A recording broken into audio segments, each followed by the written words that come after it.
Добре дошъл в ADHD перспектива.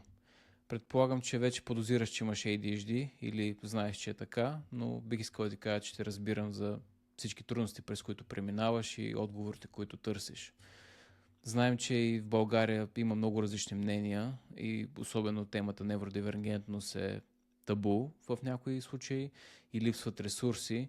Затова и изпитвам нещо като кауза, всъщност да се изгради този канал, който би служил като достъпен ресурс за всички, които имат нужда от знания и подкрепа и тези, които предстои да търсят все повече и повече информация.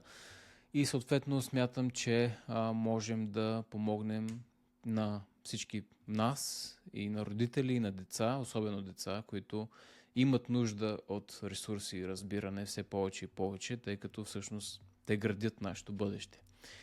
И смятам, че тук може да се покаже един нов начин на мислене чрез перспектива и как всъщност да процедираме с менажирането на ADHD и невродивергентността генерално.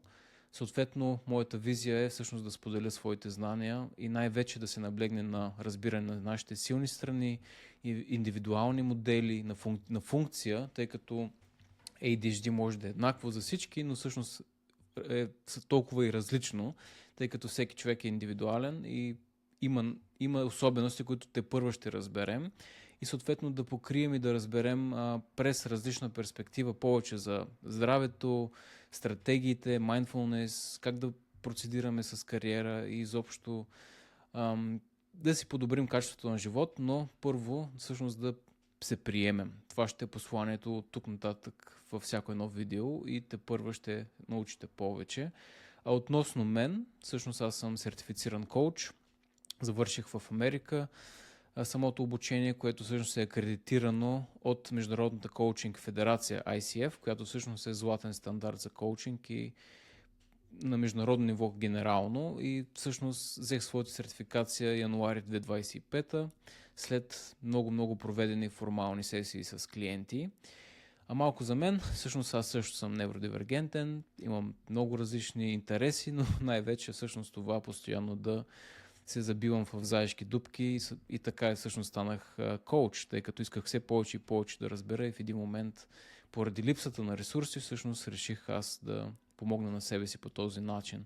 Но сега всъщност каузата е малко по-голяма, тъй като до сега работих все повече, все на международно ниво, но сега всъщност искам да пробваме нещо ново, което всъщност тук да е на локално, както вече споменах самата мисия.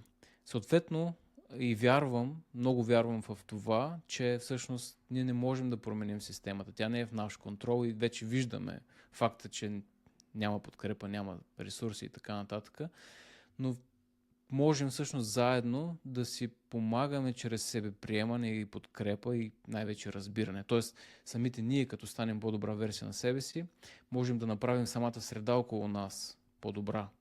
Така че ще се радвам заедно да продължим напред и добре дошли в това приключение.